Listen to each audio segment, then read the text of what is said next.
Good evening, everyone, and welcome to another episode of the Catributor podcast. Today it's once again myself and Jedi, plus maybe some cats.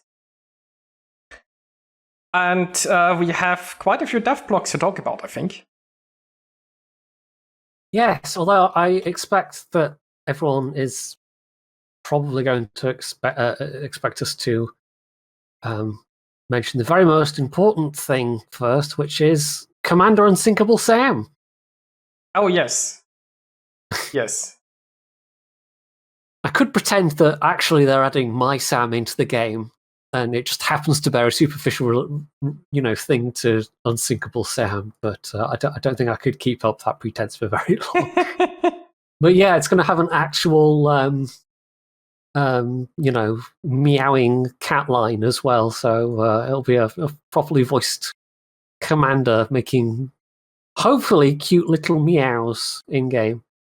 There will actually be two commanders, one German and one British. Oh, that's true. Yes. Yeah, there was some confusion about that on, I think, on the forums, but it was clarified by one of the community managers in that it's not going to be like Ovechkin where you can, like it's kind of dual nationality. No, it'll be two separate commanders for Germany and for Britain.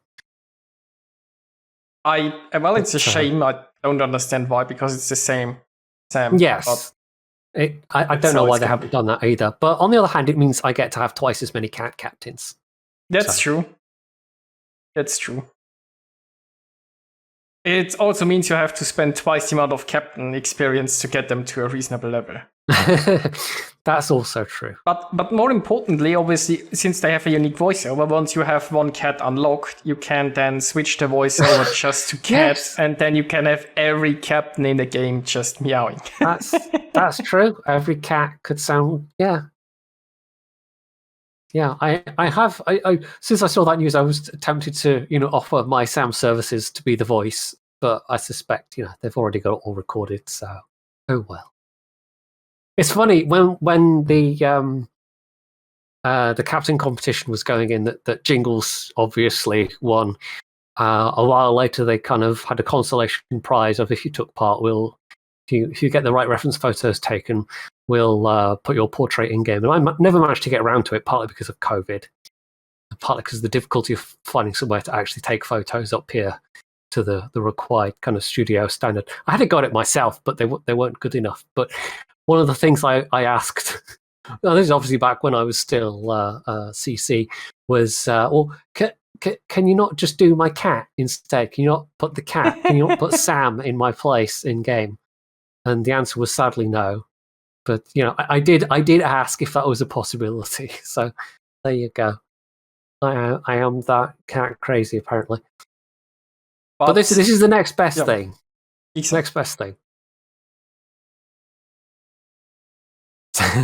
So let's maybe start at the top of that one, because this is all part of the 7th anniversary update, and previous ones have been fairly decent, but of course this is all coming after the economic splits, and of course, so we have to bear in mind that when one of the things you can get is potentially perma camo from some of the containers. I think there's like 3 containers you can earn, but of course no economic bonuses anymore, so yeah, objectively worth less. And I don't know if there's any way to get the economic tokens bonuses. I can never remember what they're called, but I don't know if those are part of this event or not. But maybe they are. I just missed it. I would assume whenever they say camos, they only talk about visuals from now on. Yeah. I think they'd mention it separately if they economic bonus. So 7 years though. I've been covering the game for most of that, I guess. There's going to be a new collection called 7 Seas, special containers for that, and combat chains to earn some of those, as well as the usual armory daily bundle things. It does say opening all these containers will be enough to guarantee the full completion of the collection, so that's always good. nice. That hasn't necessarily always been the case in the past. Collection consists of 4 sections with 4 items each. Each section will give you 1 day of premium, so that's quite nice if you are a fully free player. And the reward for all of them is 3 Distant Voyages containers, commemorative flag, and an achievement. So those, Yes. I think that's the 3 freebie Distant Voyages containers, which are, the ones where you can get camos from. Which Random probably camos. got be a disappointment. Camos for ships you might not even have. There's also going to be a couple of camos added for the event, which compared to some of the previous anniversary camos, which have been a bit more diverse, a bit more interesting, some of which I even use on some of my ships still. I don't really like these ones, to be honest. These, I don't know, they're called Mistress or, they're called Seven Seas, and then there's going to be a pair of commanders called Master of the Seven Seas and Mistress of the Seven Seas, and that's fine, sort of vaguely Merfolk. Yeah, kind of, yeah. There's even like a flag with yeah, they do have that, but the camo itself, which is there's going to be one for Mayhan, Inderacht, and the Sinop, and it's kind of like blue and gold's not a bad combo, but the actual camo is, I don't know, it's got weird glowy bits on the side. It just feels like we need a bit more detail. Let's slap some weird glowy bits on the side because reasons. It doesn't have anything to do with anything. It reminds me of retro sci-fi, more like when kind you go of, like. Yeah, it is. It's more like it's more reminiscent of some of the sci-fi camos they've done, but that's not the theme at all. There's nothing to me that says oceanic 7 seas. That to me suggests a very different sort of theme, and they maybe could have, like, we have that cartographic expendable map. They could have had something that was themed more along sort of naval maps or legendary sea creatures or something. I could have had like a reef or seashells or something like that on the outside. This is one of those ones that really feels kind of, I hesitate to say low effort, but it kind of does. Like, there doesn't seem to have been a lot of thought gone into this one. It's just got some squares on it. Like the gold piping or brass or whatever it's supposed to be is not bad, but the bits on the hull just kind of, like, if you lost those weird squares on the bow and whatever that rectangular block is supposed to be amidships with all the glowy bits on it, if you lost that, and there's some kind of detailing at the stern that I can't quite make out, but I'd probably dislike that as well, then maybe. But yeah, it's one of those ones where it's some of the more abstract ones they do are just, I don't know. Some of their camos are really, really good, and then other camos like this, it's just like, but why? I wouldn't say it's supposed to say? bad, but it's not necessarily to my taste. And I guess the only reference to 7 Seas is that it's blue. For me, yes, exactly. It really looks like retro sci-fi, something I would have expected in like the area of. But when you go back to the original Star Trek, the inside of the ships were always very colorful and very. But for me, this is like a retro sci-fi. It's not necessarily something that has anything to do with 7 Seas, but I'm fine. No. It's not my favorite choice there, but I'm fine with it's not overall. Like it's burning my eyes as I look at it. It's more like, wow, that seemed like such a missed opportunity to do a cool camo. So, oh well. To point out maybe a naval uniform. I suppose like the glowy bits or so could be like an ranking signal or something like that. Why call it 7 Seas then? I don't know.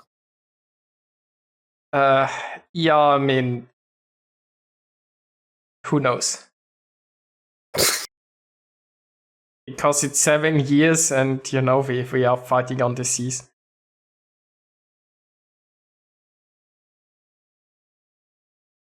Well, still seems like a waste to me, but anyway. then there are obviously going to be gifts again, although I have to say that the snowflakes overall are a bit of disappointment this year. Yeah, they've kind of given with one hand and taken away with another. So the thing that they've given is you won't have to necessarily individually, like depending on the number of ships you have in port. So this is more of a benefit to people with high numbers of ships. Like I've got nearly 450 ships, for example. So I'll be one of the people that kind of benefits from the big change they've made. So you'll be able to, if a player has 100 more or more ships, they'll be able to receive a standard gift for either winning a battle or reaching the 300 base XP milestone with a certain ship, as well as a number of additional rewards for reaching higher base XP thresholds. The number of bonus gifts a player gets at the end of the battle depends on how many ships they have in their port, the amount of experience earned. So if you have a high XP game in a given ship, it's basically going to be the equivalent of, like instead of having to do several games with like a bunch of tier 6 ships, you have one really good game, say 1200 XP, so you get the or higher 1600 XP, 1800 XP, you will effectively be able to sort of knock off the snowflakes / rewards of several ships just from having one really good game. But there's an interesting thing here. So the way I understand it, the more ships in port you have, the more gifts you could earn by playing one ship, but you also have to be better, right? So if you have like 400 ships, you need 1100 base experience, and then you can collect 4 bonus gifts. But what if you like have 400 ships and you only get 1000 base experience? It doesn't sound to me like you then get the free gift, right? Then you get nothing. So meaning if you had less ships, you would have gotten additional bonus gifts, but because you have, like, the more ships you have, the more bonus gifts you can earn, but there's a downside to it because now you have to play better. Kind of, yeah. But you always like get the table they have is a little bit confusing. So, I mean, there is like a graphic down there. Yeah, 400 base XP, 800 base XP, 1000, 1100, 1200. I mean, to be honest, 1200 base XP isn't that. Like, I mean, this is my bias as an above average player, that 1200 XP doesn't seem that bad to me. No, it's not.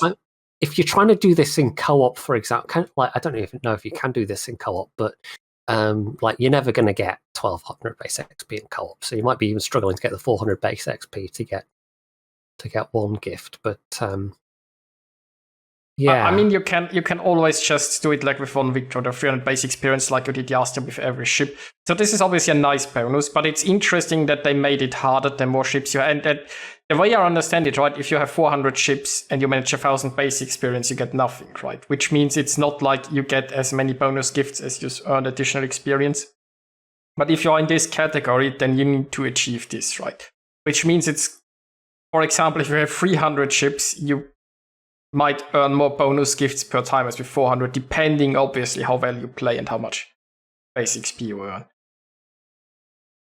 Yeah. Yeah, but it is. I mean, I've seen pointed out on Reddit that it is maybe a good idea. Like, if you've got a bunch of, if you have the port slots available, you can, and if you're near a threshold, you can try and tip yourself over by rebuying cheap lower tier ships that you don't necessarily have that you could then sell afterwards. I mean, I've considered that. I'm at 300, I think 70 or something like that. And I mean, I could easily buy up to 400. And yes, Sully, you've got over 1,100 base experience in co-op, but you have to keep in mind, Sully, you play most of the time you play mostly at a time when there are very few people even in co-op. Like, it's a lot harder to get a lot of base experience if it's like a full team of players, because everybody is struggling to get the damage done. And of course, if you're playing a lower tier in co-op, then even harder to get the base experience. So while it's technically possible, it's not something most people won't be able to pull that off. Especially if you play at a prime time, right? Because there are so many other people you compete with for experience that nobody will pull that off.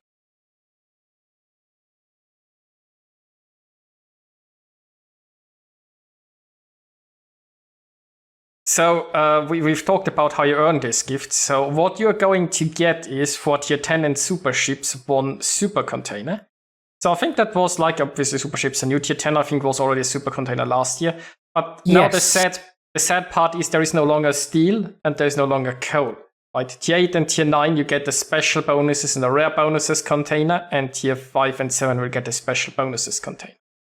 So this is what I was kind of talking about. Was it last week? Where was it the week before? I don't know. Whenever we had a no, it would have been last week, wouldn't it? When we were talking about the economic stuff.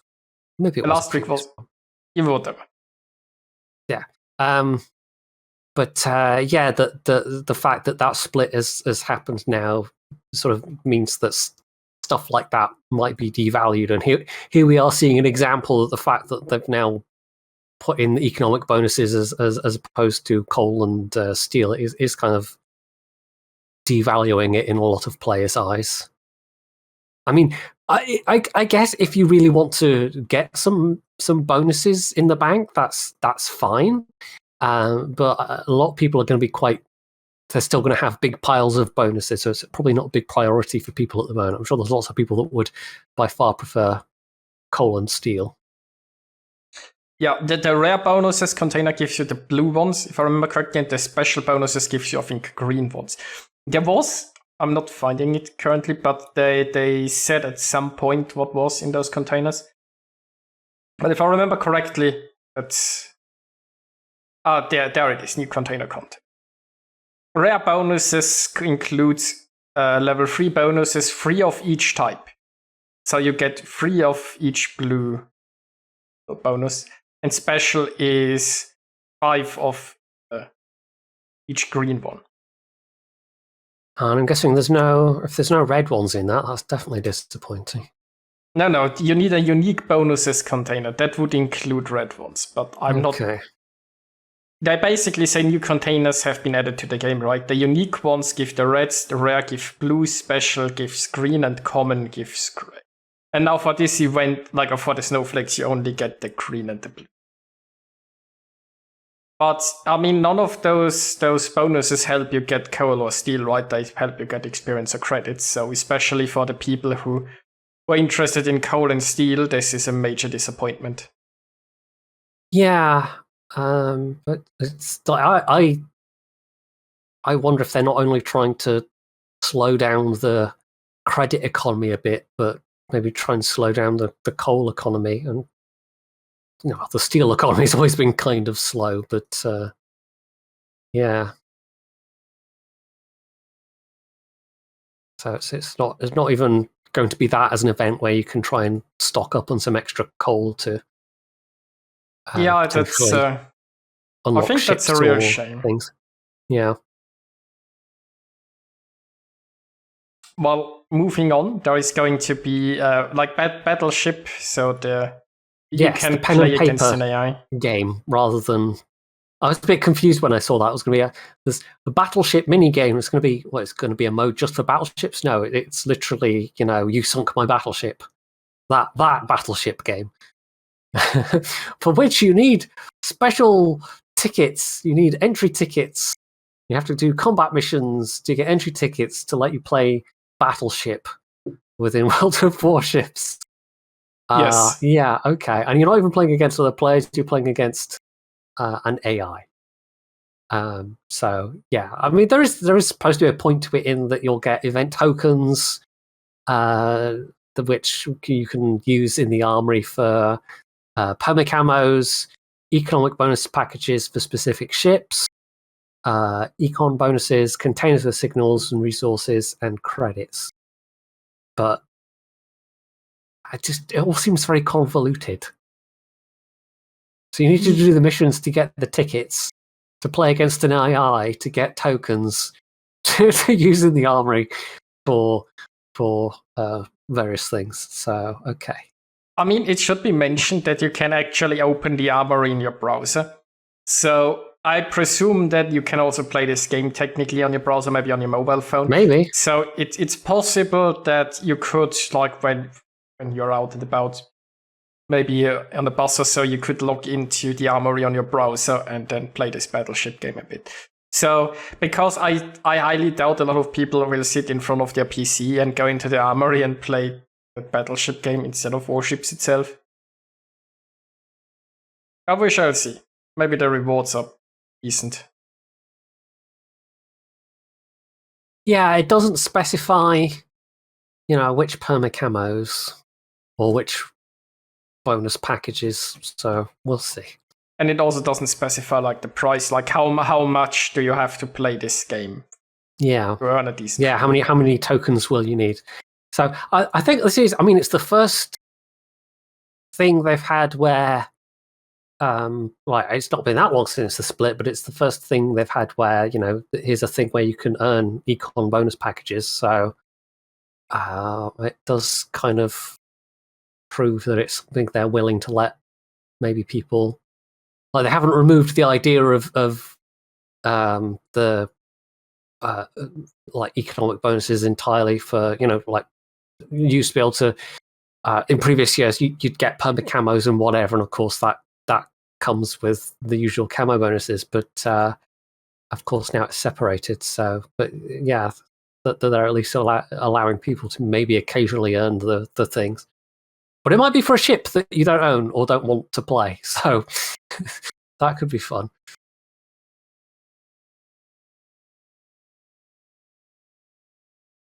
Then next, something that I didn't expect to happen, but they actually updated operations. They didn't lie this time.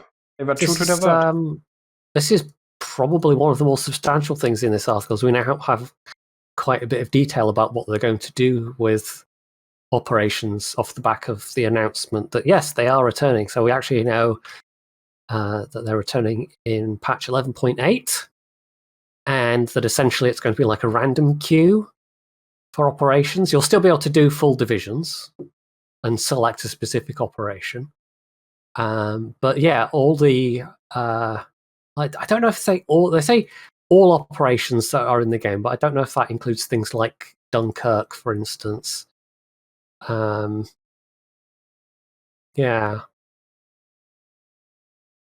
Oh, they do say, okay, they say specifically 3 have returned. It's a bit confusing because they say in the first sentence, we've updated all operations so that players can participate in one or more of their free... but they updated all operations that you can play as tier 6 to tier 8 now. So that's true for all operations. But, okay, but they're only adding back 3 in that patch. Yes. So Ultimate Frontier, Hermes, and Cherry Blossom. Okay. Well, I mean, it's a start. I think Cherry Blossom is probably the one that people are going to be most happy to see back. Hermes was not bad. Ultimate Frontier was certainly one of the more challenging ones with a random group.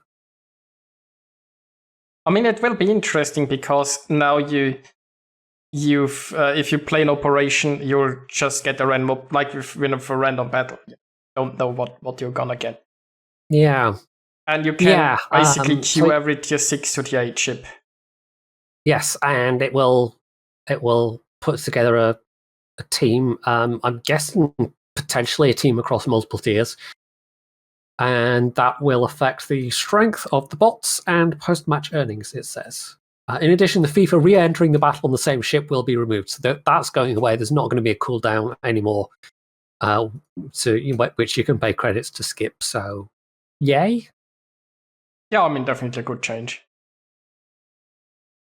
So that if you have a favorite ship that you like to take into ops over and over again, it's quite nice. Yeah, they're going to try to make operations more accessible in that regard. I suppose you just can bring any tier 6 to 8 ship, and they'll, depending on what final team composition you have, they will buff the ships accordingly. There's no fee for re-entering. There's no longer the stars that you can reach, but instead there are going to be weekly missions for community tokens, daily and weekly missions. Yeah. So I personally think that's a fine change because, like, for a really long time the stars were kind of like, you did it once and that was it, and then it's only relatively recently that they were like, okay, we're going to reset the stars for operations. And now they're dropping that entirely. I think there's a decent amount a decent array of stuff in the armory for community tokens. So another way to earn community tokens is fine.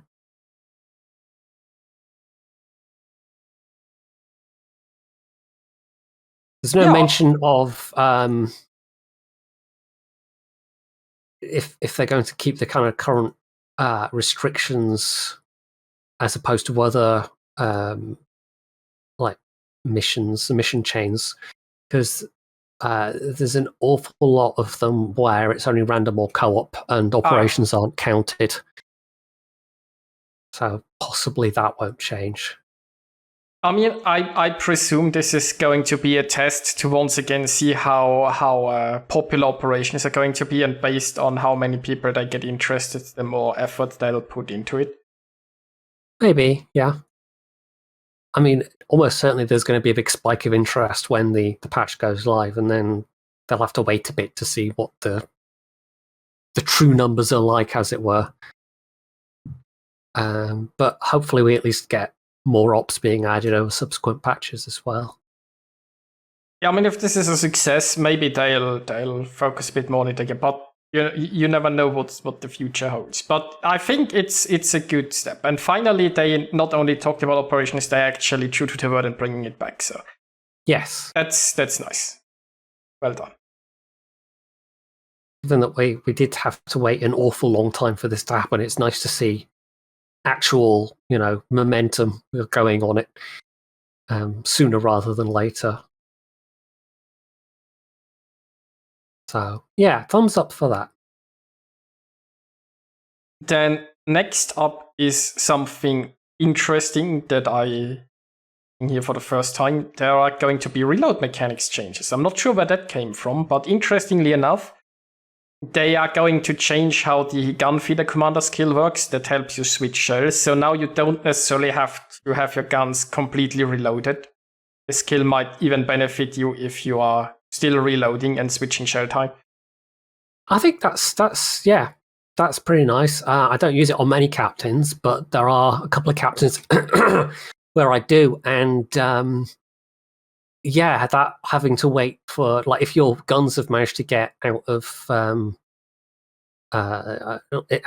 sync in terms of like front and rear turrets, then you might end up having to wait an extra 15-20 seconds for all of them to catch up, and at which point you might as well have just kind of begun the reload already. So it sort of almost becomes a bit of a wasted skill at that point. But yeah, that overall is good for players, and they've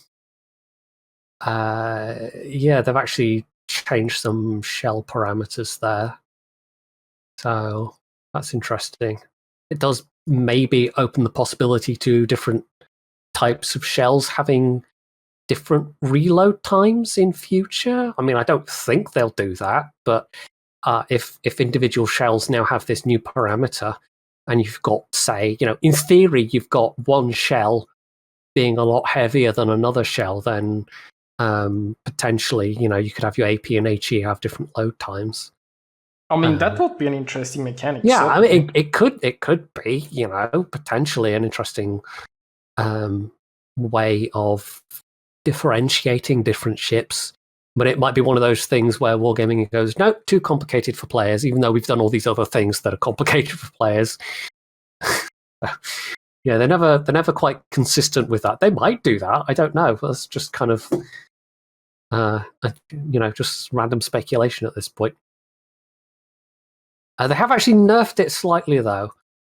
Yes. Instead of being from minus 50% to the shell loading time, it's now going to be minus 40%. It's also interesting how this will affect captains that have this skill boosted, because there's some special captains who have a more efficient version. Yeah, whether they'll still stay the same or whether they will indeed lose some of theirs.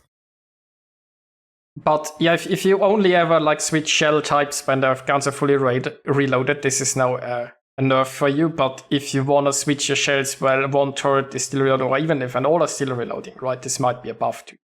So it has some good and some bads. And an interesting thing is that Italian battleships now have an already passive bonus to shell type switch, which makes their SEP a bit more useful if you can. Yeah, Easier switch. that was interesting to me. Like the fact that they're applying a global buff to all tech tree Italian battleships.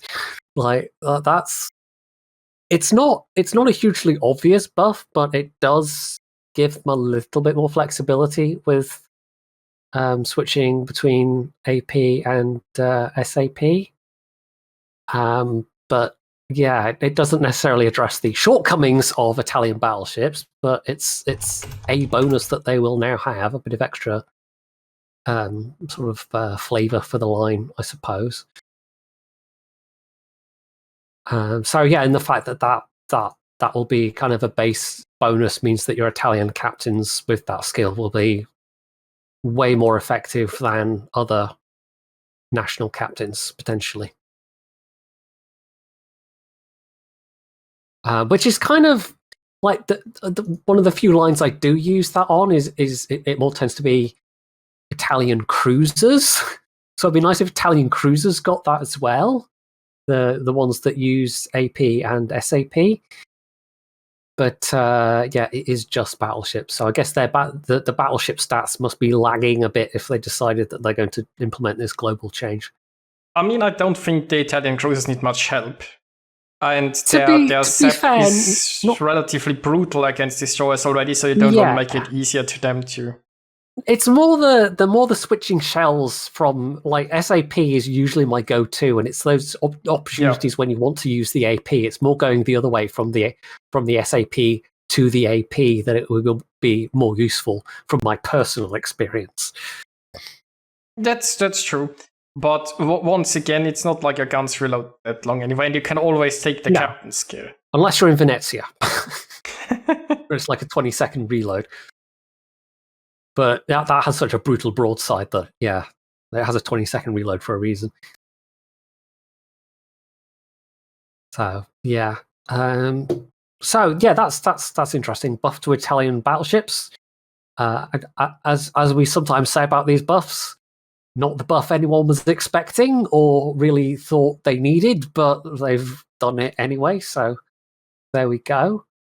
We also know, going to the section underneath that, we know the composition of the brawls that will be in the next patch, and the one that's caught everybody's eye is the first brawl from September 9th to the 12th.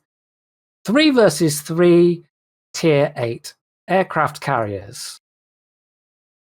Yeah. I don't even know what that's going to be like, but it'll be like something. I mean, if the aircraft carriers want to play all with themselves, be my guest. That means there might be less in random battles. I'm really looking forward to that. Finally, a mode just for aircraft carriers. There you go, aircraft carriers. Have fun just playing against other aircraft carriers. I really wonder how many people are gonna play that. But yeah, I have no problem with that. Carriers playing against carriers. It's funny because I don't think anyone else really does. It's more the like, will it really suck away that many carrier players, or will everyone just point at it and laugh and go, ha ha? No. I think a lot of people might give it a try once, have a laugh, and then just be like, "This is stupid," and don't play it. Quite possibly. Then, interestingly enough, they follow that with 12 versus 12 battleships, cruisers, and destroyers. And honestly, the destroyers is the only one I might be interested in. 12 versus 12 battleships is like, well, what do you expect? You can't push against that many battleships properly, right? This isn't going to be a massive brawl because you're gonna get focused down. This is going to be a massive long-range snipe fest. That's gonna be boring, I presume. Probably, yeah. I bet you'll have some people. I mean, it's tier 8 as well, so it's not like you're gonna have Musashis and things. But yeah, I bet you can have a couple of frustrated people in there. Secondary Bismarcks and Tirpitzes and some poor souls in their secondary Zetans. Like, I don't want to get close. I want to use my secondaries, and just getting blanted out of the water long before they even get halfway there, kind of thing. So Yeah. I mean, I could always be wrong. If everybody would just push the center with secondary boats, it would be potentially fun, but considering how most people play the battleships in this game, I think this will probably be rather boring. Yeah. Then, I mean, 12 versus 12 cruisers, I don't know. But the problem is a lot of cruisers sort of rely on spotting also if they want to use islands and so on, and the cruisers aren't very good at pushing. So I honestly don't know how that's gonna go, but I feel like it's not gonna be that interesting either. The only thing that I could see a lot of fun is 12 versus 12 destroyers, because it could be ending up in a lot of torpedo mayhem. Yes. Definitely. And there are some... There is actually a really good mix of... like, there's some very good torp destroyers, but there's also some very good gunboat destroyers at that tier as well. You're going to get some poor confused sod that takes their Asashio out. I can guarantee you. Or their Senyang, and then wonders why they can't torpedo any of the enemies. It's going to happen. At Senyang, at least, you have a semi-respectable rate of fire, but yeah. I mean, somebody somewhere is going to get very confused. Basically, any the regular Pan-Asian as well. Yeah, that's the Senyang. Ah, okay. My mind was going to the premium. There is one of the... Yeah, there's the Fenyang that has deep water torps too, doesn't it? Yeah, so avoid anything with deep water torps, basically, for that one. There's your pro tip from this podcast. Yes. But I'm not sure how it's turning out, but that's a brawl I want to try. That's the only of those brawls that I'm actually intrigued in, let's say.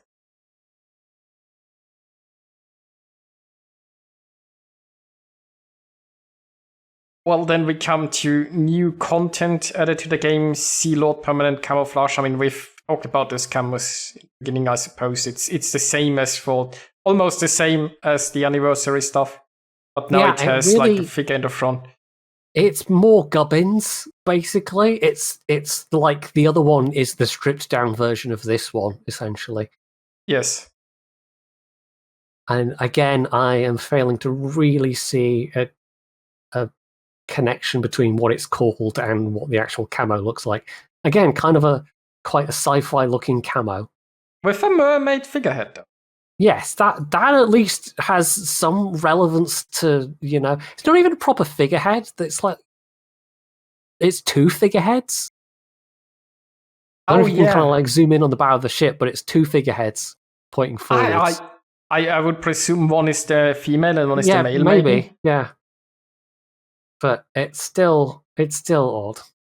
Like, Sea Lord to me says, high-ranking naval officer. But they seem to be going with some sort of slightly odd fantasy theme that I don't know. What's the name of... Is it like the Aquaman? That's what I'm thinking of. Jason Momoa. Yeah. They're kind of going for some vaguely fantasy / sci-fi take on sort of like Atlantis or whatever, but it I mean, that's basically Aquaman. Yeah, I don't know. They could have done better.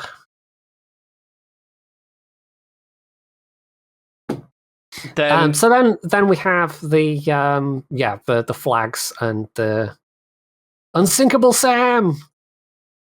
Yes, again, the most important thing. Definitely.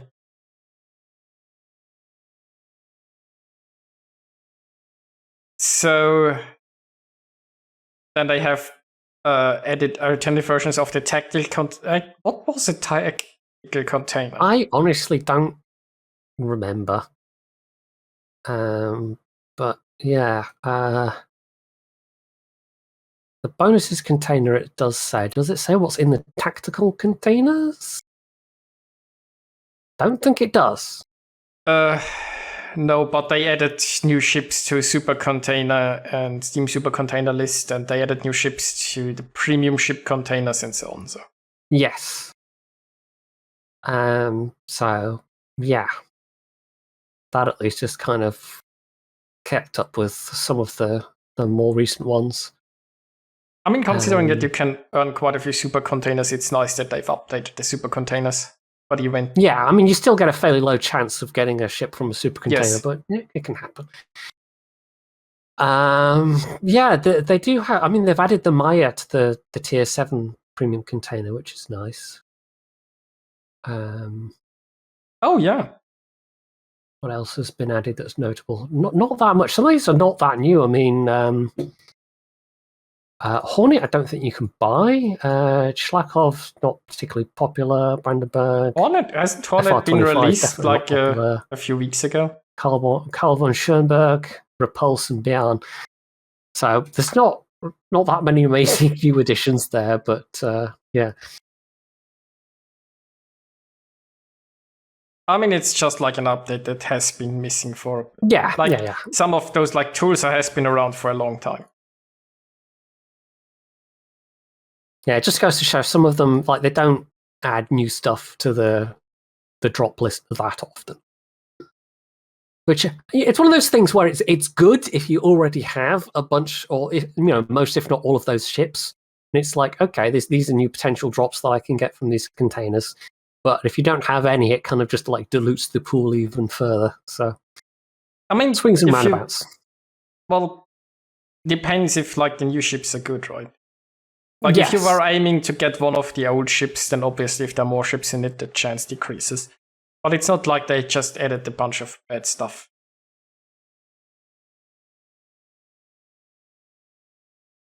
I mean, speaking of adding stuff, there is going to be added an entire new ship line. Yes, now this is going to be Japanese light cruisers, and as far as we can tell, only the tier 5 actually existed, and it's already kind of in the game. In that it is a sister ship, in fact, the lead ship of the Agano class. Or, well, it's, the Agano is representing the entire Agano class, whereas the one we have in game is the very specific Yahagi. So that's not right. That's probably not going to differ that much from the Yahagi. It's certainly the same, artillery loadout.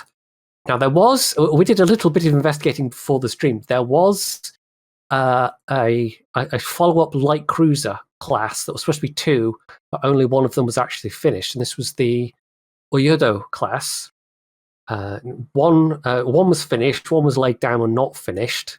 It was cancelled, and they've either based the tier 6 or the tier 7 on that class, but neither of them fits that class exactly. Like, the armament is wrong, basically. So they've taken the Oyoda and based one of those, or maybe even both, the tier 6 and tier 7 classes. But yeah. So one of them definitely existed.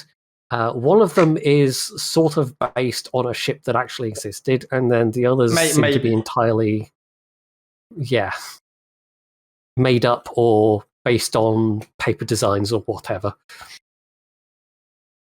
As much as those, existed or didn't exist after World War II, because Japan, like, they burned and trashed a lot of stuff. It looks like for some reason they didn't. I presume the armament just didn't fit the purpose of the. Yeah. That's kind of like the main guess. That they wanted to have more of a progression along their terms, rather than actually having the real Oyoda be at tier 6, which had what was its armament again? It had 6 155mm. Yeah, so that's, I think, basically the same armament as Agano, except Oyoda had an all-forward turret arrangement. It's got 2 triple turrets sat at the forward, so like an AB configuration. So hence they've essentially used the hull for either tier 6 or tier 7 and then added more guns. I think it's probably the tier 7. Honestly, I just think they looked at the Agano and just took that and basically progressed it from there. Yeah, well, they certainly. I mean, the tier 6, the Gokase, specifically says in its very brief description, development of the Agano class. So I think they've taken the Agano hull and sort of upped it a bit in terms of what protection, firepower, whatever, and actually like put that at tier 6, because I don't think any of the Aganos... No, none of the Aganos were called that. The Aganos were Agano, Nishiro, Yahagi, and Sakawa. So, yeah, Gokase seems to be fictional kind of refit / upgrade / development. I mean, I think it's also telling that none of those say even a project that they're based on or anything like that, just like a cruiser armed with 12. I really think they basically took the Agano and then they were like, okay, we've based on this ship, we just take this sort of design and modernize it and make it.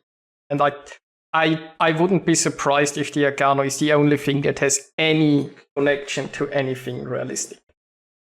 Well, I mean, the Aganos were built, so yeah. Yeah, but after that, they just took that one ship and they'd be like, okay, we base everything on this one ship. Just basically make it bigger and modernize it.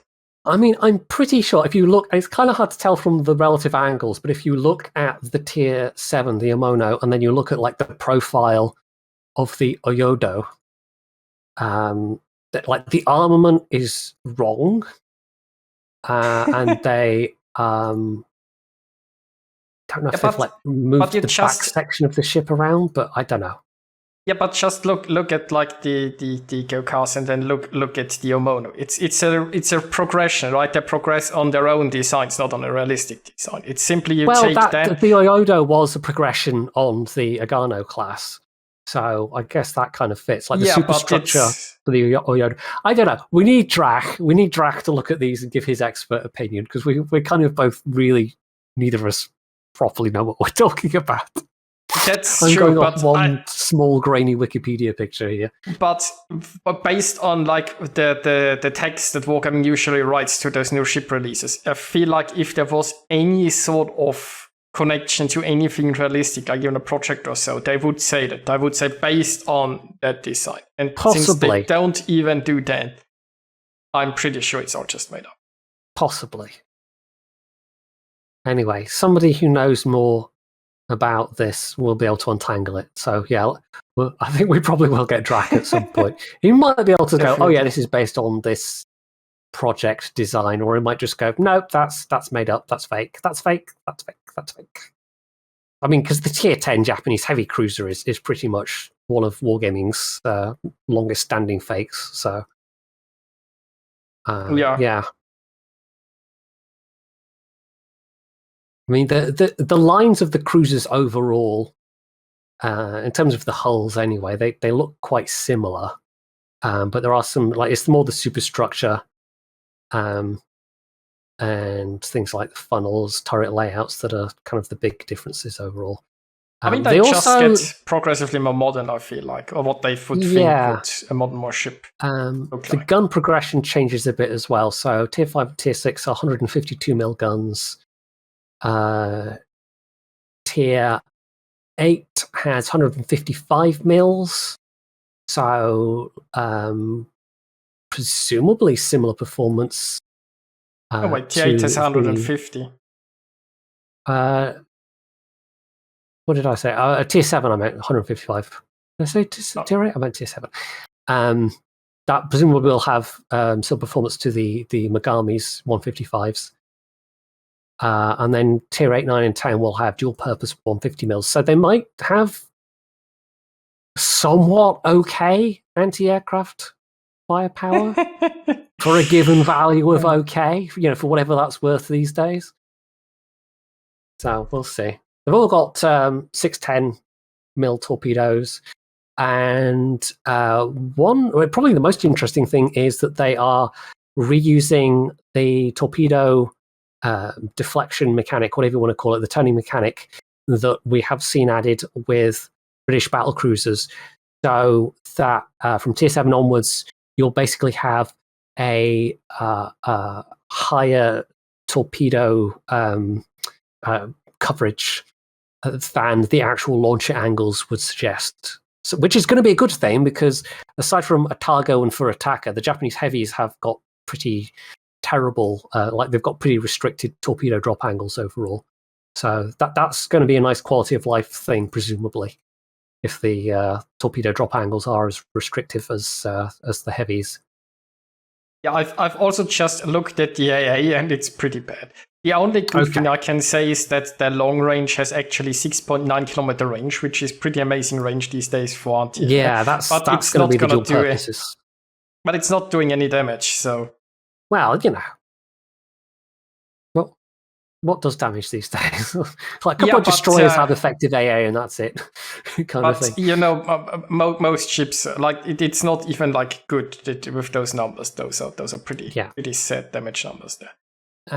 Tier 6 upwards, they'll all have Hydro or defensive in a single slot, so you'll have to choose one of those two, and then Catapult Fighter, and Tier 9 and Tier 10 Repair Party, so that's not anything out of the ordinary there. So let's take a look at the actual, glance over the actual stats then.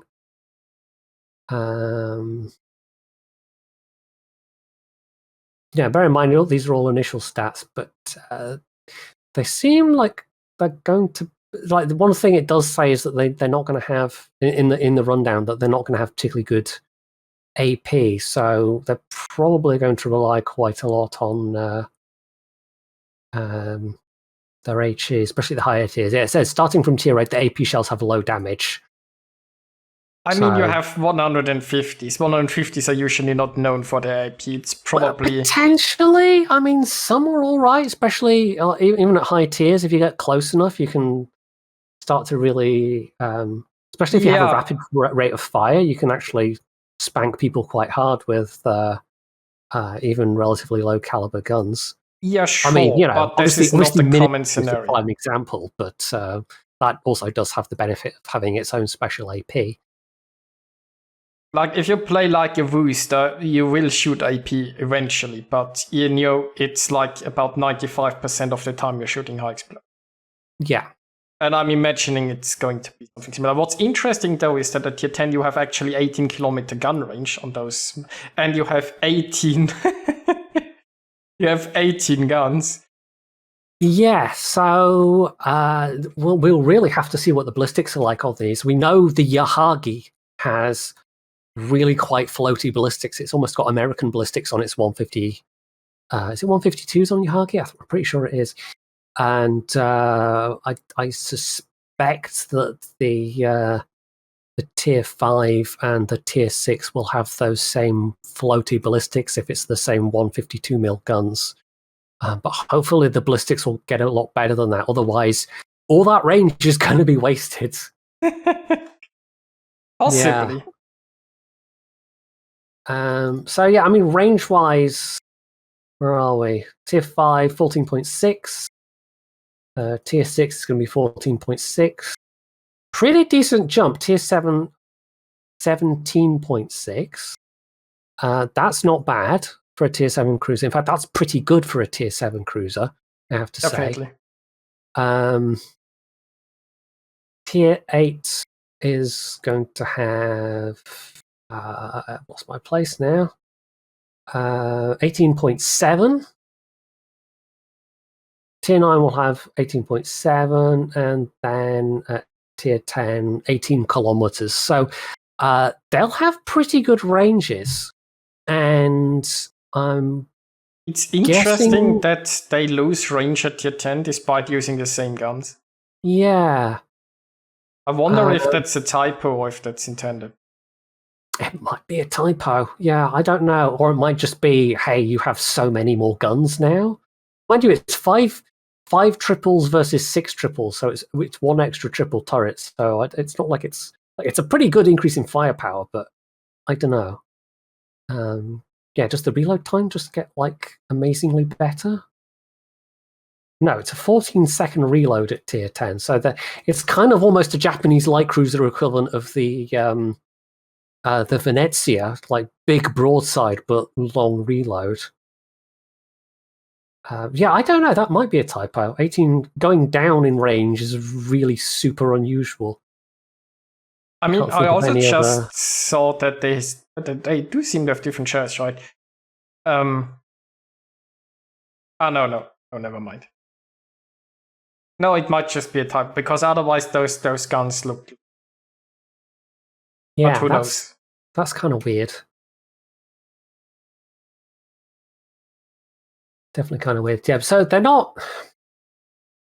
Yeah, they've sacrificed reload for range, basically. So a lot of these, like tier 8, that's also 14 seconds, 12 But and a half seconds.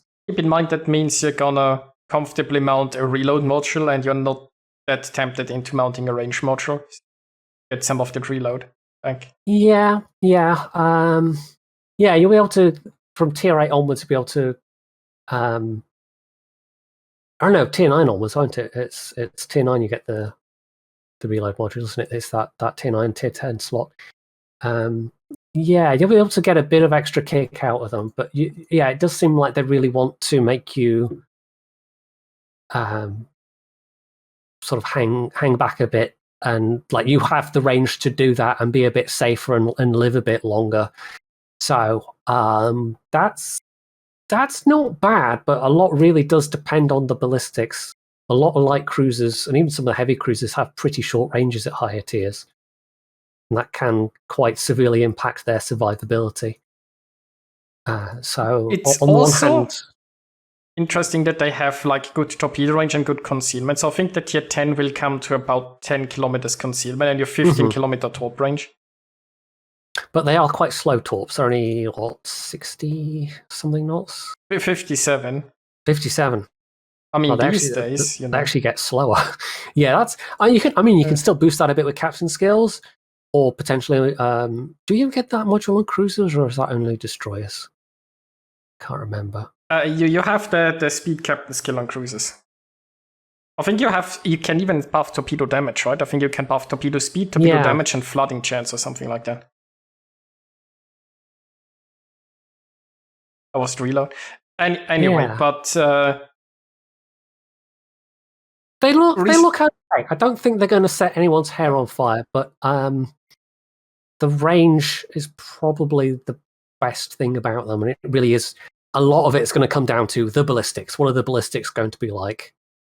How easy are these shells going to dodge?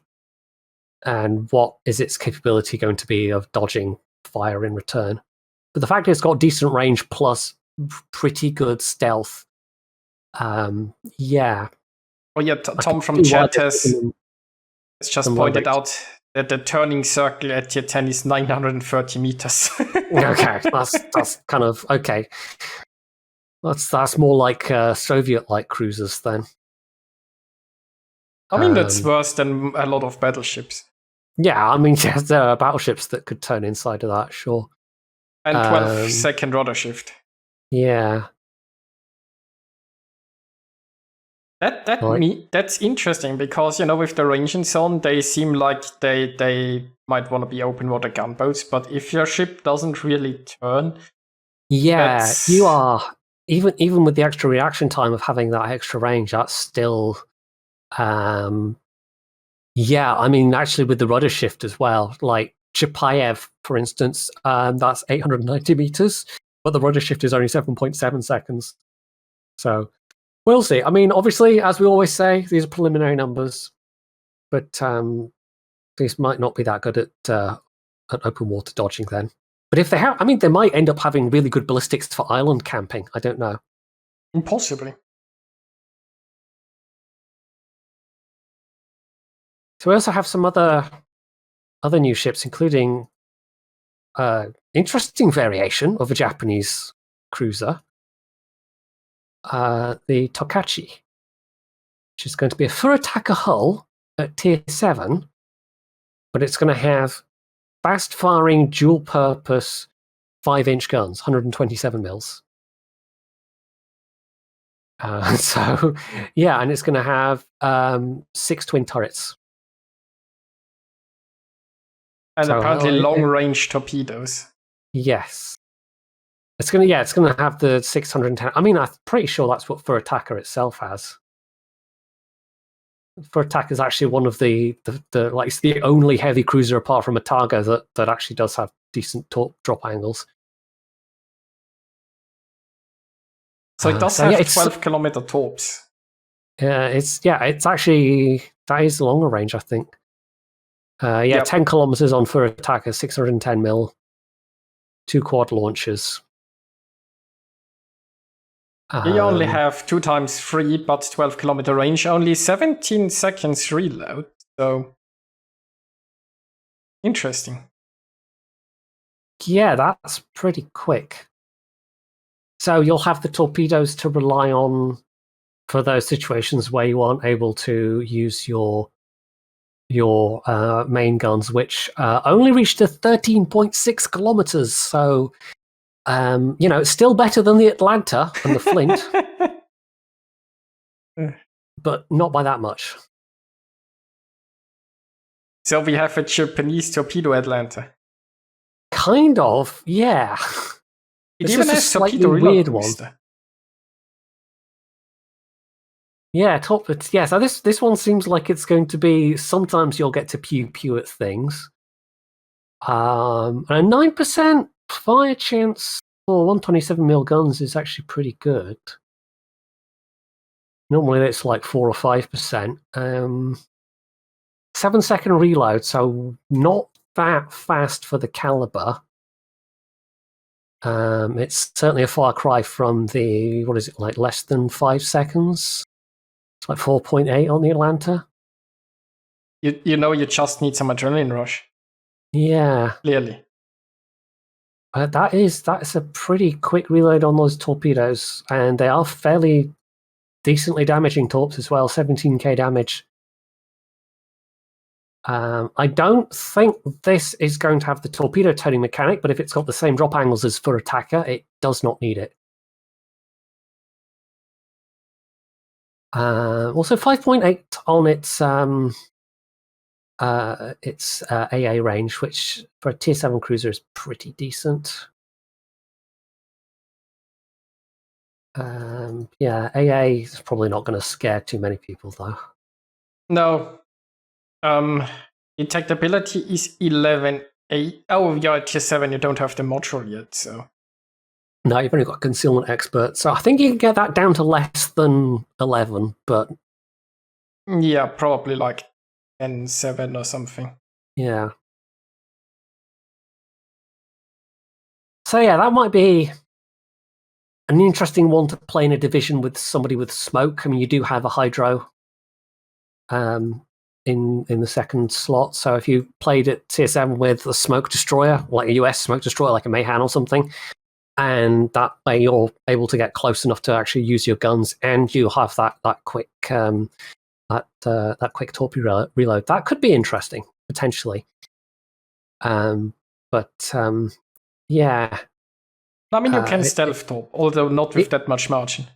Yeah, it's going to be just possible. It's not like the mainline cruisers where at Tier 10 we've got, what was it, 15 kilometer. Yeah, about 10 kilometer concealment and 15 torp range. Yeah, where you could do that quite comfortably. Yeah. Oh, one thing. I remembered one thing that was pointed out, and I've just double checked this to confirm it's true, that the Tier 10 of the light cruisers actually has more hit points than the Zao by like 10k. So Zao's hit points 44,900. It's not quite 10k. This is going to have 55,300. Actually, no, that is just over 10k, isn't it? It's like 10,400 hit points. So I was rounding the wrong way there. So that's kind of a bit wacky. I mean, honestly, it looks like that the light cruiser is just a lot bigger and fatter than the heavy cruiser. Yeah, because when you think about like the turning circle and the rotor shift, I mean, it's hard to judge how big this is from a picture, I guess, but I have a feeling this thing's gonna be pretty big. So, yeah. I have to say, with the Tokachi, it's one of those things where it's like the Boise, was it Gorizia? One of the Italian tier 7s anyway that has the heel. Like this would actually be possibly a bit interesting to me with that short range if it had a heel, but it does not. So that definitely makes it less interesting to me personally. Yeah, I mean, the tier 7 hasn't really caught my... It's pretty niche. It does look pretty niche. I mean, depends how they distribute it. If it's a cold ship, I might have a look. Otherwise, I'll probably pass. Yeah, we don't know how this is going to be distributed. Anyway, enough about that. There's then going to be a German battle cruiser / large cruiser, the Admiral Schroeder at tier 9. And it says it's based on an idea from the late 1920s regarding the creation of a high-speed battlecruiser with 305mm guns and relatively weak armor. So I'm guessing the armor is why they've slotted it in as a cruiser rather than categorizing it as a battleship. So that's probably to its benefit in terms of things like surface detectability. I mean, I like Wargaming's logic, right? In the first sentence, they say weak armor. In the second sentence, they say suited for combat at medium distances to its decent survivability. It's like, does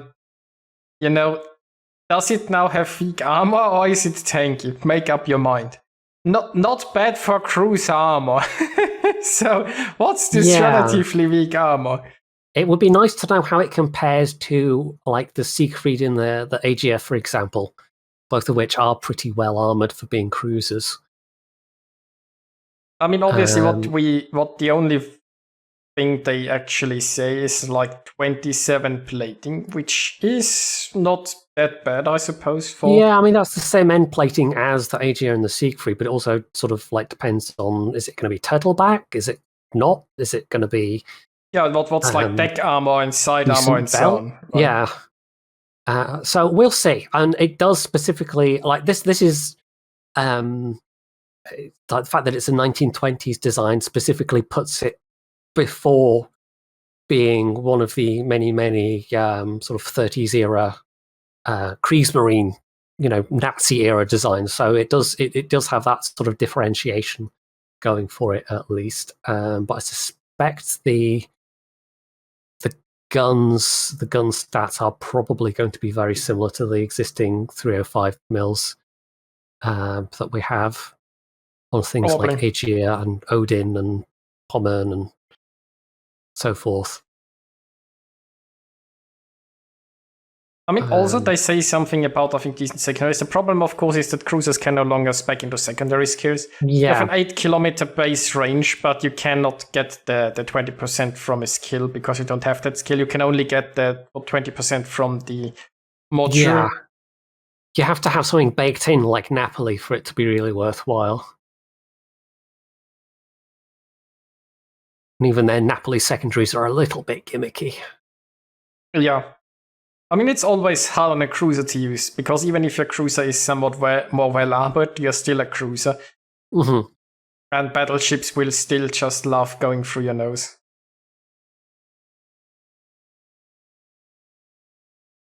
I think these seem to be slightly less effective than the AG. I'm just looking at AG's 305 mils.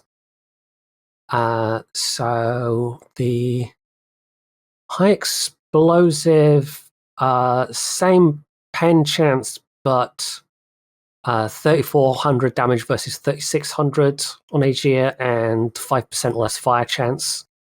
So 27 versus 22%. Also lower velocity, so these are not the same shells. And it has a lower base range, and the AP looks weaker as well. 8,300 maximum shell damage versus 9,100 for a Citadel, and again a slightly slower initial shell velocity. It's a slightly weaker gun. But how does the accuracy compare? that, I would have to look up somewhere like the WoW's. I mean, the thingamay. Schroeder seems to have a good Sigma with 2.05. Yeah, it's always like 2.05 is good. Maybe it is overall going to have better dispersion, but it's always kind of just looking at the numbers on paper. It's yeah, like you'd Sigma need to versus play it. Sigma is it's kind of hard to like you need to get to the stage where Little White Mouse has like sat and fired several dozen rounds at her test Fuso to gather all the data points needed to say, well, is this better? Is it worse? Is the dispersion pattern, is it more diffuse? Is it better on the horizontal plane? So yeah, it's always kind of hard with accuracy. Maybe that is supposed to be the thing, though. The shells are a bit weaker, but the accuracy is overall better, more reliable. I don't know. I mean, as always, would need testing, and it's initial stats anyway. Yeah, it's also only 8 guns, so it's 2 forward, 2 aft, fairly balanced setup. I mean, it's interesting that we get another cruiser like this at tier 9, where we already have the Aegir and the Siegfried. Yeah. So now we have 3 similar cruisers at that tier. I'd also be interesting for what resource they sell it, but we're now gonna basically have 3 sort of ships that occupy the same slots at the same tier. It's not going to have torpedoes. I think it might have better surface concealment, though. Oh yeah, that's pretty good concealment for such a big 12.6 for a large cruiser. So I get maybe that's going to be its thing. Is it's going to be sort of a bit less well armed, no torpedoes, but it's going to be a bit sneakier. I'm not sure. It does have an engine boost. Yeah, interestingly enough, could be useful sometimes. Plus 15%. I don't know. It could be okay. It really depends what they do with the shell accuracy and what the armor distribution is like. Basically, I mean, personally, I don't even like the Aegir that much. I actually prefer the Siegfried with its 15-inch guns, even though I know that's kind of the less popular one. But yeah, I think the Siegfried is less popular because it's harder to get. Like, wasn't the Siegfried like Research Bureau or something? I honestly can't remember at this point. Because I don't have the Siegfried, so it must have been either Steel or Research Bureau. I only have the Aegir because it was Cowl. Chat might be able to remind us. Anyway, yeah, I think the main point of interest is that it's going to be a 1920s. That it's going to be a, sort of Weimar era design. Although the superstructure and obviously all the secondaries, they are like, this has gone through the usual hypothetical refit.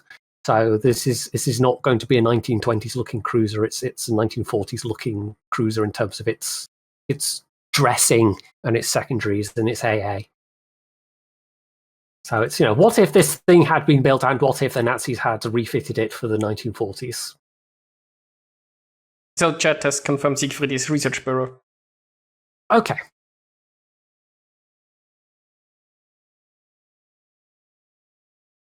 So then, of course it had to happen, but new super ships, and we get a new super carrier, a Japanese one. So, it's further development of the Taiho, so it's a super Taiho. Excellent. Which, what used to be the Tier 9, I think? I honestly can't remember. Back in the day. Question. I mean, they go into some naming convention and whatever there. Yeah. And then there are obviously some stats. It's gonna have jet planes, as everybody expected. It will have only 2 tactical squadrons, I think. The rockets and torpedo bombers. Of course it's going to have torpedo bombers, of course. Obviously. And based on previous super carriers, I fully expect it to be overpowered.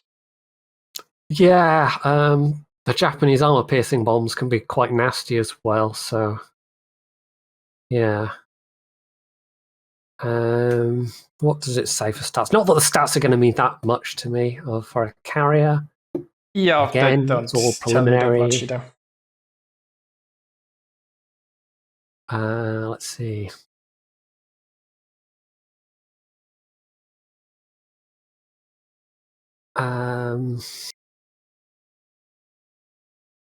Okay, the planes are going to be fairly fast, I think. Well, the regular planes are decent. The attack aircraft's tactical squadron is going to be really quite It's fast. interesting that the knots. tactical squadrons aren't actually that much faster. Like the Yeah, regular they're not- attack craft is 165 and the tactical 173. The torp bombers, especially, are 148 knots. So that's are those barely even gonna faster be than the regular jets? ones. Yeah, I'm wondering because like the tactical squadrons of the existing ones, one of the features that it is incredibly fast jet aircraft. Are those like then just gonna be regular, not jets? That doesn't. That's weird. Again, is that typo? Is the fact that it's only 3 knots faster than the regular torp bombers on purpose? I don't know. I mean, they have more hit points. No, they say having reached in tactical jet squadrons, the main feature is the high maximum speed. Maybe it means the boost. I don't know. Maybe they have a really high boost. Yeah, it's possible that with the boost they can get a lot faster, and this is just the regular speed. Yeah, it only gives the cruising speed in the actual preliminary stats. So I suppose expect them to be faster than that. Yeah. So I don't know. I don't really play my tier 10 carriers nearly enough to know what that's going to be in comparison. But presumably I won't enjoy being on the wrong end of it. So interesting enough, though, by the way, I'm not sure what secondary armament other Japanese carriers have, by the way. But the super carrier will have the magically 100 millimeters. Okay. I mean, you might well be able to then like fit it for, secondaries and go in and pretend you're a German carrier. So it has 7.3 range. So if you're a destroyer going after this thing, beware. But beware. They might melt you. Yeah. It doesn't say it's going to have improved accuracy or anything like that, and you can't take the secondary skill on aircraft carrier captains. So you might be all right, but I don't know if I'd risk it. Yeah, it's going to be pretty fast as well, 35 knots. So, yeah, no idea what the deck plating is going to be. I mean, the fore and aft plating, 19mm, which is, I think... They said something about an well-armored deck, I think. Yeah, so if it's anything like the Hakuryu deck, it's like, okay, good luck bouncing your small caliber guns off the deck when you're having to fire at it at range. Yeah, the aircraft carrier has got good deck armor, they say. Well, anyway, then we've also got the Super Kremlin. Yeah. The Admiral Ushakov. Which I think is that the same guns as the Kremlin? Might be. It is going to have a sort of almost Japanese style firing mode thing. Yes, they basically thought what the Kremlin needed was more long-range accuracy. So yes, you basically have the Kremlin with well armor and very tanky and very strong short to medium range, and then you have the buff that you can press for 30% better dispersion. Yeah, so not only that, so minus 30% to your dispersion, but also 10% extra range. Yeah. So you got the sniping buff. So if you ever thought like your Kremlin was too weak at range, you now get the Super Kremlin with the sniping buff. It's also got... someone's asking about the secondaries. It doesn't say what they are. I mean, the Kremlin itself has got 8 twin 130 mils. This is going to be... You have 8 quad 130 mils. But generally, Soviet secondaries aren't worth specking into doesn't have the rate of fire. One of the things that really does, like most of the Soviet secondaries are generally not particularly fast firing. I mean, they're 130 mil, so they might be reasonably fast firing, but I think people doing their secondary spec Kremlins are probably fairly few and far between. I don't think I've ever seen a secondary Kremlin. I mean, if they're the same secondaries, we might or what does the...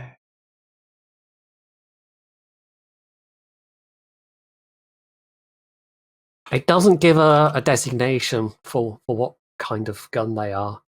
So I presume they're the same as the Kremlin ones. The Kremlin ones is 4-second reload. The Kremlin basically it has twice the amount of secondaries as the Kremlin, but otherwise the same. 8% chance of fire is the same. Maximum HE shell damage is actually slightly higher, 1900 versus 1800, but slightly slower initial velocity. Someone actually mentioned the Smolensk? How does that compare to Smolensk's guns? Smolensk, where are you? So obviously they are quad turrets. 1800, 8.5% fire chance, although that might be, have I probably got the flag on that, 850. So they are not Smolensk turrets. The Smolensk has basically the same stats as the secondaries on the Kremlin. Whereas these appear to be slightly lower initial velocity, but slightly higher damage. And we don't know the reload here. We only know the reload of the Kremlin. It might be similar, but since the guns are slightly different. Yeah, I mean, if it's a quad turret, it might actually be a slightly longer reload than Kremlin's 4. Smolensk has 4.5, so we can expect between 4 and 5 seconds. So I wouldn't be too concerned about those secondaries personally. Yeah. If you want to set the fire, you do it with a 45% chance on your main guns. Is this? Yeah, it's basically the same guns as Kremlin. I think so, 457s, yeah. Even the same. That's interesting because it seems to have even the same reload time. So it's basically it didn't gain anything in firepower, right? This is I think it is purely the combat instructions, as they call it, that's the main. Like, I presume the AA is going to be better as well with those quad turrets. Those quad secondaries. And you are presumably, can get more hit points, maybe better armor even. Yeah. So same firepower as a Kremlin with a sniping off. Yeah, with an extra, every 9 hits, you get to press the FU button and enjoy kind of like Yamato. Is it the Yamato Legendary upgrade, or I can't even remember, but or the the Satsuma's thing, and you get extra range. Yes. So yay, that's going to be fun.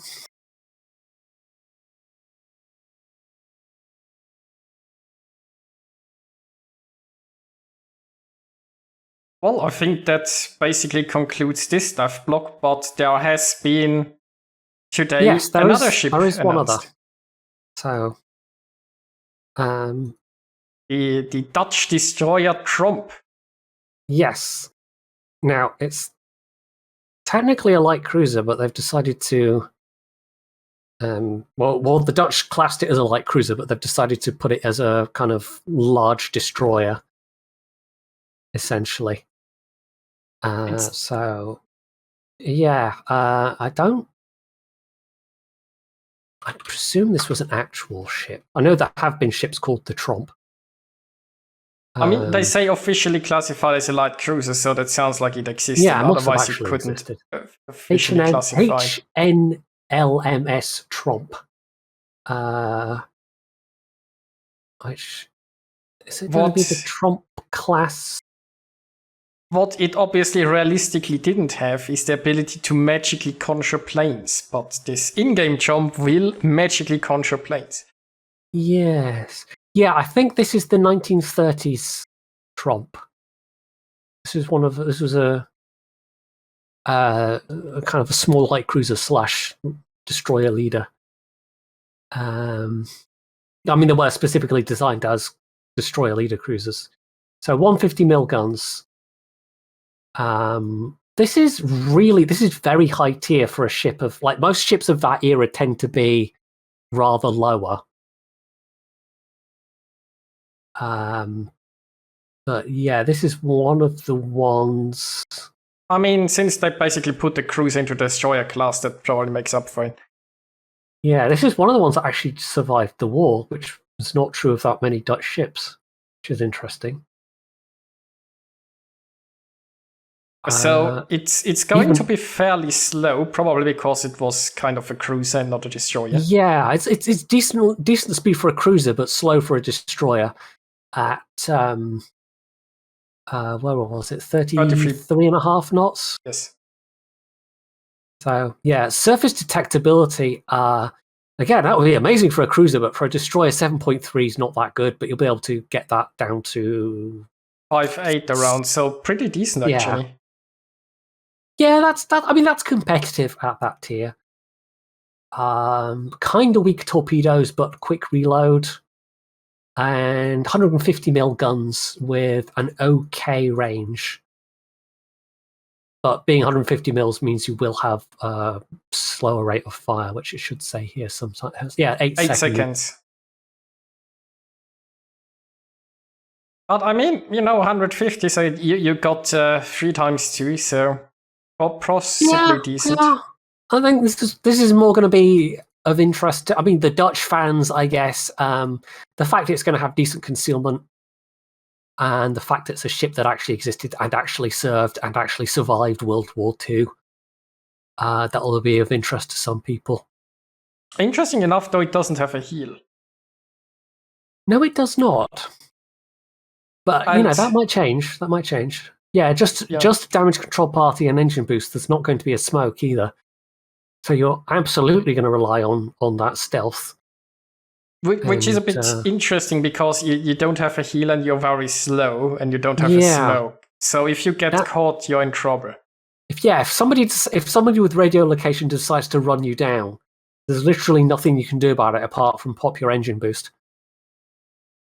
If you get one of these, I guess it would be a prime candidate for having swift in silence. Although, unfortunately, that is a 4-point skill on your destroyers and actually does impact your main battery reload time as well. So that does come with a trade-off, and it's already a fairly slow main battery reload for a destroyer. You probably wouldn't want that, especially since this looks like a hybrid. And as I've said before, you have the Dutch airstrike. So you have torpedoes, airstrike, and guns. And considering Wargaming's design philosophies on the Dutch, I presume you're supposed to use all 3 armaments in order to get anything done. Honestly, the airstrike is kind of like they're always the least interesting thing about the respective ships they're on. Occasionally useful. So if you find someone firing a bunch from a smoke cloud and you're close enough to drop your airstrike, does it say what range the airstrike is even? 8 kilometers. Yeah, that's not too bad, but you still got to get pretty close. That's going to be well within radar ranges. Yes. Yeah, it seems like the usual Dutch thing of we've given it an airstrike, so we've gimped a bunch of other things. So no smoke, no hydro, no heel. We'll see. We'll see what changes happen to that. I suspect that is not going to come through its testing period unchanged. I mean, surely it won't. Surely. The question now is, will it have anti-submarine warfare? Because ships with Dutch airstrikes don't have anti-submarine warfare so far in the game. Probably not, then. I mean, it's a destroyer. It could still have them drop from the back, but, well, who knows? I mean, it might do. It might be modelled, and they just might not let you use them. That's always a possibility. Pretty sure there's 1 or 2 ships in game like that where it has the rails model and then you just can't actually use anything. So, an interesting thing I mean, the idea that you have like an 8-kilometer airstrike that you can drop from stealth while getting close could be a bit annoying, but you're going to be so vulnerable because you are just so slow with no really escape tools. And you have to enter radar range in then. Yeah. It's a relatively quick reload. It's 40 seconds reload on the airstrike. And it is a quick reload on the torpedoes as well, we should say, 70 seconds. Yes. But 10 kilometers is okay-ish. 64 knots is entirely middle of the road. 13.7 thousand damage, minus whatever the port belt is of whatever you're shooting at. That's not that much damage. So be able to spam out the torpedoes with sort of relative regularity, but they're not going to do that much damage. And you only have 2 times 3 torps, so you don't really have that many torps. It's not going to be huge spreads of torpedoes, even if they're low damage torps. So, yeah. It's kind of a bit overall less interesting to me. If it had something extra like a good hydro or a good smoke or something like that, or a heal. I mean, we'll see. We'll see if they add any of that to this. I feel like a lot of it comes down to how much you can fight off with those guns. And then obviously matchmaking, right? You will be so brutally punished with a lot of radar because you can't, if you can't get close enough to torp or use your airstrike, you aren't going to do much with your guns in the open water being so slow. Maybe it'll have the German 150mm AP or, sort of equivalent penetration kind of thing. It doesn't say anything about the AP though, so I don't know. Well, we'll have to see. I mean, it's gonna go through testing anyway, and it'll probably have stats changed. I would be incredibly surprised if that came through testing unchanged. So, yeah.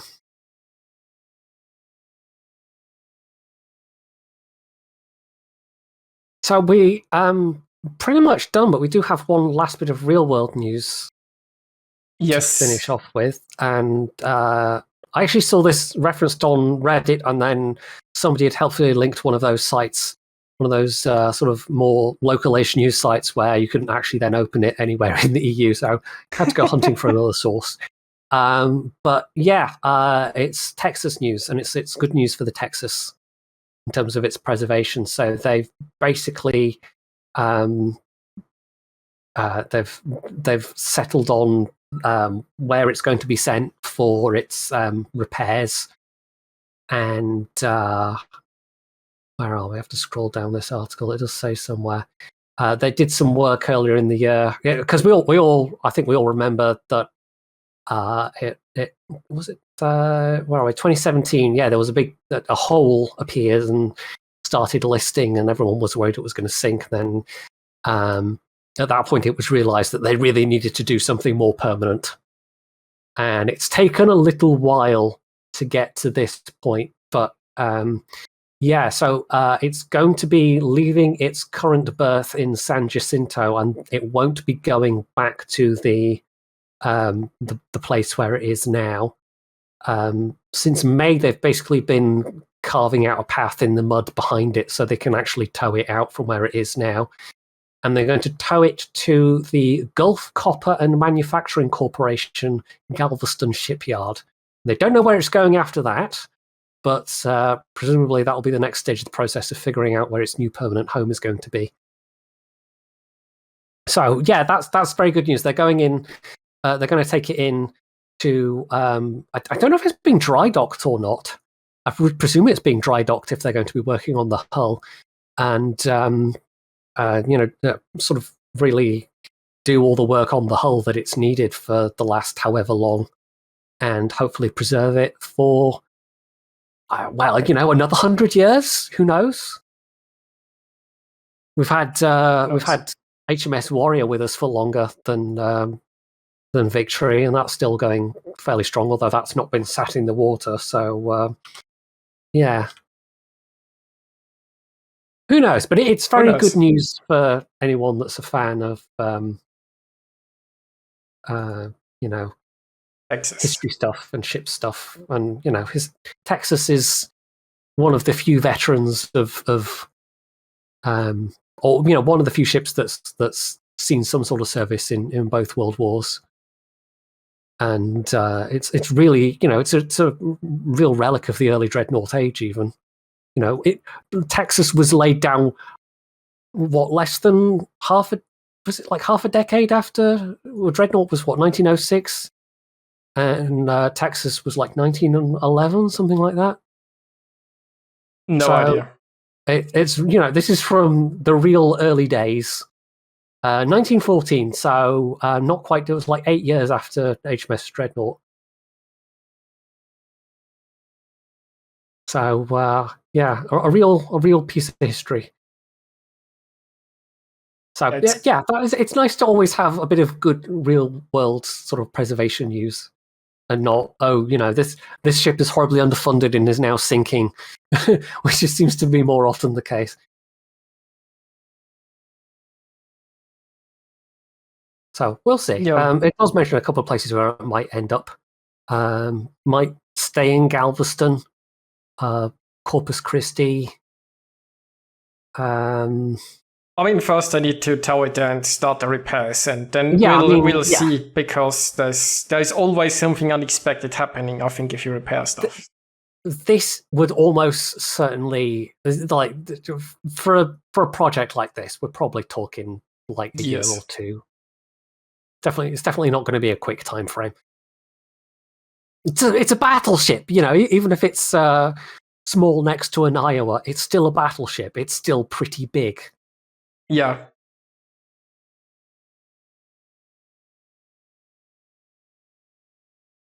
So, I think that covers the news for this week.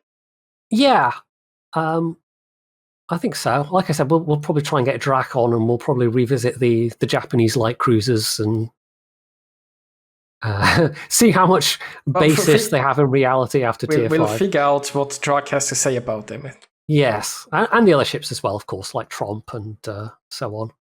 It's a nice tranche of ships for him to enlighten us about.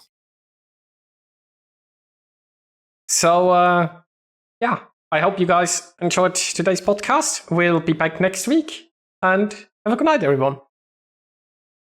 Bye.